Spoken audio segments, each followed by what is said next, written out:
Michael sat at his desk, sipping his morning coffee, staring at the latest economic headlines. The big, bold words seemed almost too good to be true. Interest rates at record highs. Inflation under control. For years, he had worried about prices spiraling upward, eating away at his savings. But now, something different was happening. Prices were stable, almost flat, yet the bank was offering a deposit rate higher than anything he had seen in the last decade. He called his longtime friend, Sophia, who had been through multiple economic cycles. "Hey Sophia," he said, "this feels like a golden opportunity, but I don't want to make a mistake. What's the smartest move right now?" Sophia smiled on the other end of the line. "Michael, this is what we call a high-interest, low-inflation environment. It's a period where your money in the bank actually grows in real terms, because inflation isn't eroding it. But like every economic phase, it has its own traps and opportunities." Michael leaned back. "Okay, I'm listening. What should I be looking at?"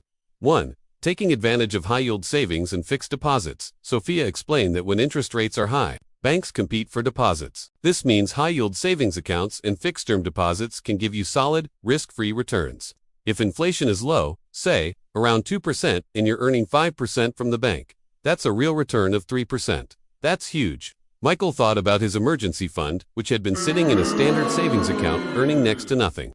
"So I could move my cash into a high-interest account and start compounding right away." "Exactly," Sophia replied. "But be smart about it. Compare different banks, check for hidden fees, and make sure the interest is calculated daily or monthly. Also, ladder your deposits so you have money maturing at different times. That way, if rates change, you can adapt without losing liquidity."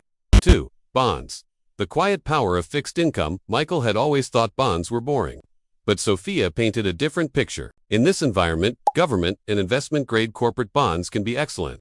Yields are high, risk is low, and since inflation is stable, your purchasing power actually increases over time. She explained the concept of bond laddering, buying bonds that mature at different times to keep cash flowing steadily. That way, she said, you're never locked in too long if interest rates start to fall, but you also don't miss out if they stay high. Michael liked the sound of steady, predictable income. "Okay," he said, "so far I've got high-interest savings, fixed deposits, and bonds. But what about the stock market?" 3. Dividend stocks. Reliable cash flow. Sophia nodded. In high-interest periods, growth stocks often underperform because borrowing costs are higher. But dividend-paying stocks, especially in stable industries like utilities, healthcare, and consumer staples, can still shine. She told Michael about her own portfolio, which included companies that had increased their dividends for over 20 consecutive years. These companies are disciplined. They generate strong cash flow and share it with investors. Even if their share prices don't skyrocket, the dividends provide consistent income, which you can reinvest. Michael imagined receiving quarterly dividend checks, reinvesting them, and watching his income grow. It felt like building a snowball that kept rolling bigger with each turn. 4. Maintaining liquidity for opportunities. Sophia cautioned him not to put everything into locked investments. When rates are high, some investors panic and sell good assets just to cover expenses. That's when bargains appear. Keep some liquidity, cash or short-term deposits, so you can strike when a good opportunity comes along. Michael remembered missing out on a great stock buy during the last market dip because all his money was tied up. This time, he said, "I'll be ready." 5.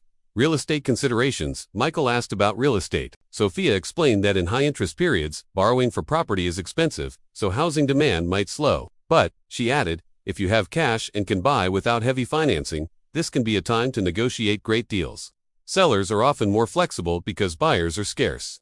She advised him to focus on properties in prime locations with strong rental demand. That way, even if property prices stay flat for a while, your rental income will still work for you. 6.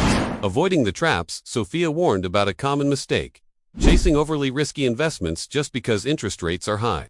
Some people think rates are high, so I'll borrow to invest. But remember, if you borrow at 7% and your investment returns 6%, you're losing money.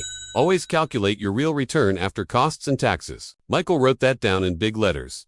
Don't chase, calculate. 7.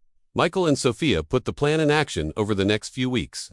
Michael shifted 40% of his savings into a high-yield account, opened a bond ladder with 3, 5, and 7-year maturities, and bought shares in 3 dividend-paying companies with a strong history of increasing payouts. Sophia took a slightly different approach. She already had a solid bond portfolio, so she focused on adding cash to her high-interest account and keeping a portion liquid IV potential real estate deals. Both agreed on one thing: in a high-interest, low-inflation world, patience and steady income streams were the keys to growing wealth safely. 6 months later, Results half a year later, Michael called Sophia again. "You're not going to believe this," he said.